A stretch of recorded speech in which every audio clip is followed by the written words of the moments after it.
Hello friends, welcome to మన victory groups academy. ప్రస్తుతం మన తెలంగాణలో జీపీఓకి సంబంధించినటువంటి నోటిఫికేషన్ అనేది రాబోతూ ఉన్నది. మరో 2-3 నెలల్లో అయితే మనకి జీపీఓ నోటిఫికేషన్ అనేది వచ్చే అవకాశం అయితే ఉన్నది. అయితే సిలబస్ అయితే ప్రస్తుతానికైతే వాళ్ళు మెన్షన్ చేయలేదు, కానీ గతంలో జరిగినటువంటి విఆర్ఓ ఎగ్జామ్స్ ఆధారంగా ఆ విఆర్ఓ ఎగ్జామ్స్ బేస్ చేసుకొని మనం ఎక్స్పెక్టెడ్ సిలబస్ అనేది మనం ఒకసారి చూద్దాం. ఇది ఓన్లీ ఎక్స్పెక్టెడ్ సిలబస్ మాత్రమే, ఇదే ఫైనల్ కాదు. అయితే 2012లో మనకి విఆర్ఓ ఎగ్జామ్ నిర్వహించడం జరిగింది. అదేవిధంగా 2018లో కూడా మనకి విఆర్ఓ ఎగ్జామ్ అనేది నిర్వహించడం జరిగింది. మరి అప్పుడు ఏ విధంగా సిలబస్ ఉంది దాన్ని ఒకసారి చూద్దాం. అదేవిధంగా దాని ఆధారంగా మనకు ఎక్స్పెక్టెడ్ సిలబస్ అనేది ఏ విధంగా ఉంటుందో ఒకసారి చూద్దాం. అయితే జీపీఓకి సంబంధించి మనకు క్వాలిఫికేషన్ అనేది ఎనీ డిగ్రీగా ఇవ్వడం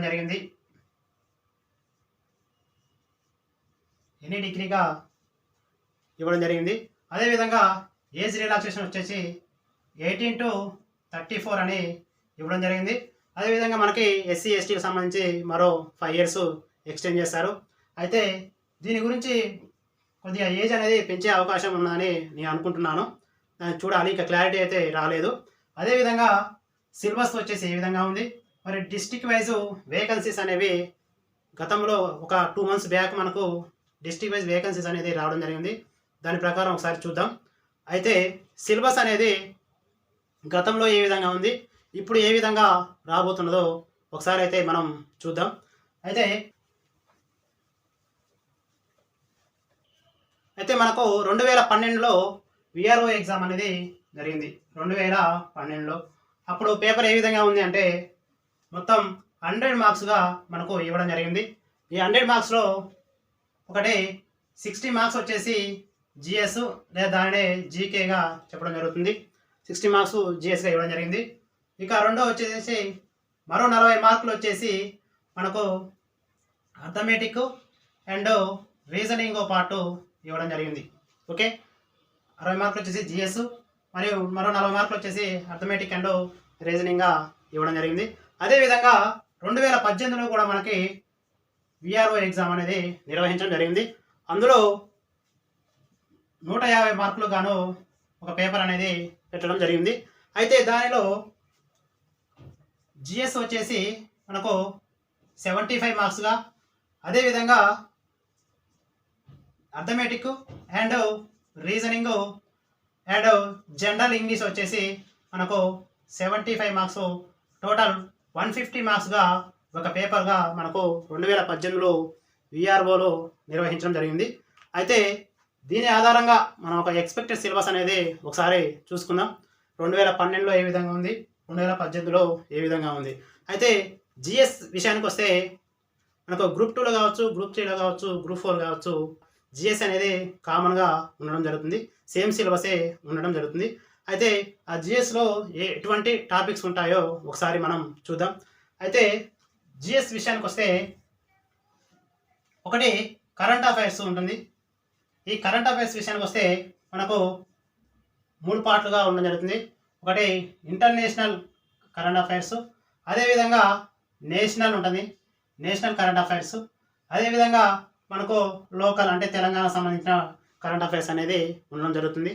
ఇక అదేవిధంగా జనరల్ సైన్స్ విషయానికి వస్తే జనరల్ సైన్స్ మరియు ఎన్విరాన్మెంట్గా ఇవ్వడం జరిగింది. అయితే ఈ యొక్క జనరల్ సైన్స్లో మనకు ఏమేమి ఉంటాయంటే అదేవిధంగా ఫిజిక్స్ ఉంటుంది, కెమిస్ట్రీ ఉంటుంది, ఇక నెక్స్ట్ బాటనీ ఉంటుంది, అదేవిధంగా జువాలజీ ఉండడం జరుగుతుంది. దానితో పాటుగా మనకు ఎస్ఎన్టీ కూడా ఈ యొక్క జనరల్ సైన్స్లో ఉండడం జరుగుతుంది. ఓకే, ఎక్కువగా మనకు ఈ పార్ట్ కంటే ఈ యొక్క సైన్స్ అండ్ టెక్నాలజీ నుంచే కొద్దిగా మనకు ఎక్కువగా మార్క్స్ అనేది రావడానికి అవకాశం ఉంటుంది. ఓకే, దాంతోపాటుగా ఎన్విరాన్మెంటల్ కూడా ఒకసారి చూడండి. ఆ విధంగా నెక్స్ట్ మూడో విషయానికి వస్తే ఇండియా మరియు తెలంగాణ సంబంధించినటువంటి జాగ్రఫీ చూసుకోవాలి.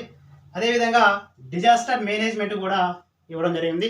ఇక నెక్స్ట్ విషయానికి వస్తే ఆధునిక భారతదేశ చరిత్ర లేదా మోడర్న్ ఇండియన్ హిస్టరీగా మనకు నిర్వహించడం జరిగింది. అయితే మొత్తం ఇండియన్ హిస్టరీ మొత్తం అవసరం లేదు, మోడర్న్ ఇండియన్ హిస్టరీ చూడండి. దాంట్లో నేషనల్ మూవ్మెంట్ సంబంధించి ఎక్కువగా అడిగే అవకాశం ఉన్నది. ఇక నెక్స్ట్ తెలంగాణ చరిత్ర మరియు సంస్కృతి. ఇంకా 6వ విషయానికి వస్తే తెలంగాణ ఉద్యమ చరిత్ర మరియు సంస్కృతి, ఇండియన్ ఎకానమీ, తెలంగాణ ఎకానమీ మరియు తెలంగాణ ప్రభుత్వ పథకాలు అనేది ఇవ్వడం జరిగింది. అయితే ఇండియన్ ఎకానమీ అదేవిధంగా తెలంగాణ ఎకానమీ. ఇక నెక్స్ట్ విషయం తెలంగాణ స్కీమ్స్ అనమాట. ఈ స్కీమ్స్ అనేది కొంచెంగా ఒక వస్తే 5 to 6 మార్క్స్ అనేవి తెలంగాణ స్కీమ్స్కు సంబంధించి వచ్చే అవకాశం ఉంది. అంటే రీసెంట్గా కాంగ్రెస్ గవర్నమెంట్ వచ్చిన తర్వాత ఎటువంటి కొత్త పథకాలు అనేవి ప్రవేశపెట్టారో అవి వచ్చే అవకాశం ఎక్కువగా ఉంటుంది. ఇక నెక్స్ట్ 8వ కాన్సెప్టు పాలిటీ, తెలిసిన విషయమే. ఇక నెక్స్ట్ సోషియాలజీ కూడా ఇవ్వడం జరిగింది. అంటే జనరల్ సైన్స్ లేదా జీకే యొక్క 9 టాపిక్స్ కూడా మనకు ఏ ఎగ్జామ్లో కూడా ఈ టాపిక్స్ అనేవి కంపల్సరీగా జిఎస్ పరంగా ఉండడం జరుగుతుంది. అది గ్రూప్ 2 కావచ్చు, గ్రూప్ 3 కావచ్చు, గ్రూప్ 4 కావచ్చు, ఎస్ఐ కానిస్టేబుల్ ఏదైనా కావచ్చు. ఈ యొక్క జనరల్ సైన్స్ అనేది కామన్గా ఉండడం జరుగుతుంది. ఇక ఒకవేళ మనకు 2 పేపర్లు పెట్టాలి అనుకుంటే ఏ విధంగా ఉంటుందో ఒకసారి చూద్దాం. తెలంగాణ కాంగ్రెస్ గవర్నమెంట్ వచ్చిన తర్వాత మనకు భూభారతి యాక్ట్ అనేది ఒకటి రావడం జరిగింది. భూభారతి చట్టము ఒక యాక్ట్ అనేది చేయడం జరిగింది. అయితే జీపీఓలో 2 పేపర్లు నిర్వహించాలి అనుకుంటే ఒకటి మనకు జిఎస్ పరంగా ఒక పేపర్ నిర్వహించే అవకాశం ఉంది. అదేవిధంగా మరి భూభారతి యాక్ట్ కూడా మనకు ఒక పేపర్గా నిర్వహించే అవకాశం ఉంది. ఎందుకంటే గతంలో మనకు పంచాయతీ సెక్రటరీ నోటిఫికేషన్ వచ్చినప్పుడు కూడా పంచాయతీ యాక్ట్ అనేది ఒక పేపర్గా నిర్వహించడం జరిగింది. సో అదేవిధంగా ఇప్పుడు కూడా జనరల్ స్టడీస్ ఒక పేపర్ గాను, అదేవిధంగా భూభారతి యాక్ట్ ఒక పేపర్ గాను. ఇక భూభారతి యాక్ట్లో ఇంకో విషయానికి వస్తే జీపీఓకి సంబంధించినటువంటి నియమ నిబంధనలు ఏ విధంగా, వర్క్ బేసిస్ ఏ విధంగా ఉంటుందనే క్వశ్చన్స్ కూడా మనకు వచ్చే అవకాశం ఉండొచ్చు. అయితే 2 పేపర్లుగా నిర్వహిస్తే ఈ విధంగా మనకు నోటిఫికేషన్ అనేది రావడం జరుగుతుంది. అయితే ఇక అదేవిధంగా మనకు డిస్ట్రిక్ట్ వైజ్ వేకెన్సీస్ అనేవి ఏ విధంగా ఉన్నాయో ఒకసారి చూద్దాం. అంతకంటే ముందుగా మన విక్టరీ గ్రూప్స్ అకాడమీ యూట్యూబ్ ఛానల్ను సబ్స్క్రైబ్ చేయండి, లైక్ చేయండి అండ్ షేర్ చేయండి. ఇక డిస్ట్రిక్ట్ వైజ్ వేకెన్సీస్ అనేవి ఏ విధంగా ఉందో ఒకసారి చూద్దాం. ఇక డిస్ట్రిక్ట్ వైజ్ వేకెన్సీస్ అనేవి ఈ గతంలో 2 months బ్యాక్ వచ్చినటువంటి ఇన్ఫర్మేషన్ ప్రకారం మనం చెప్పడం జరుగుతుంది. అయితే ఆదిలాబాదు 418, ఇక భద్రాద్రి కొత్తగూడెం 177, అదేవిధంగా హన్మకొండ 28, అదేవిధంగా జగిత్యాల 153, ఇక జనగామ 82, జయశంకర్ భూపాలపల్లి 126, అదేవిధంగా జోగులాంబ గద్వాల 103. ఇక హైదరాబాద్ విషయానికి వస్తే ఎటువంటి వేకెన్సీస్ లేవు. ఇక కామారెడ్డి 146, అదేవిధంగా కరీంనగర్ 15, ఖమ్మం 131, అదేవిధంగా ఆసిఫాబాదు 370, అదేవిధంగా మహబూబాబాదు 136, ఇక మహబూబ్ నగర్ 148, అదేవిధంగా మంచిర్యాల 241, అదేవిధంగా మెదకు 283.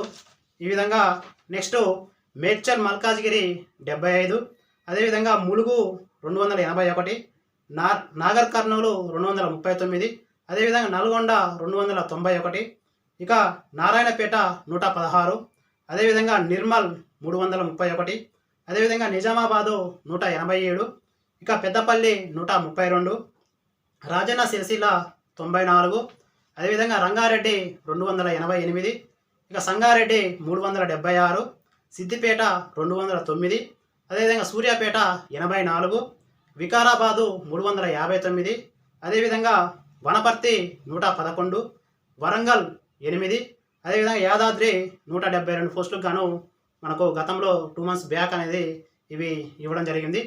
ఇంకో ఈ విధంగా మనకు జీపీఓ నోటిఫికేషన్ అనేది రాబోయే అవకాశం ఉన్నది. మరో 2-3 నెలల్లో మనకు జీపీఓ నోటిఫికేషన్ అనేది వచ్చే అవకాశం ఉంది. కాబట్టి నోటిఫికేషన్ వచ్చిందాకా వెయిట్ చేయకుండా ప్రస్తుతానికైతే ఈ జిఎస్ సిలబస్ అయితే కంప్లీట్ చేసుకోండి. ఒకవేళ భూభారతి యాక్ట్ అనేది వస్తే అది అందరికీ కొత్తగానే ఉంటుంది కాబట్టి దాని తర్వాత అయినా చదువుకోవడానికి అవకాశం ఉంటుంది. కాబట్టి ప్రజెంట్ అయితే మీరు జిఎస్ సిలబస్ కంప్లీట్ చేసుకొని రెడీగా ఉంటే నోటిఫికేషన్ వచ్చినాక మనకు ప్రిపరేషన్ అనేది చాలా సింపుల్గా ఉండడం జరుగుతుంది. సో ఇదండి మన యొక్క జీపీఓ. అయితే అదేవిధంగా మన విక్టరీ గ్రూప్స్ అకాడమీ యూట్యూబ్ ఛానల్లో గ్రూప్ 2 గ్రూప్ 3కి సంబంధించినటువంటి ఎకానమీ అనేది ఫ్రీగా అందించడం జరుగుతుంది. ఒకసారి విజిట్ చేసి మన విక్టరీ గ్రూప్స్ అకాడమీ యూట్యూబ్ ఛానల్ని సబ్స్క్రైబ్ చేయండి, లైక్ చేయండి అండ్ షేర్ చేయండి. Thank you.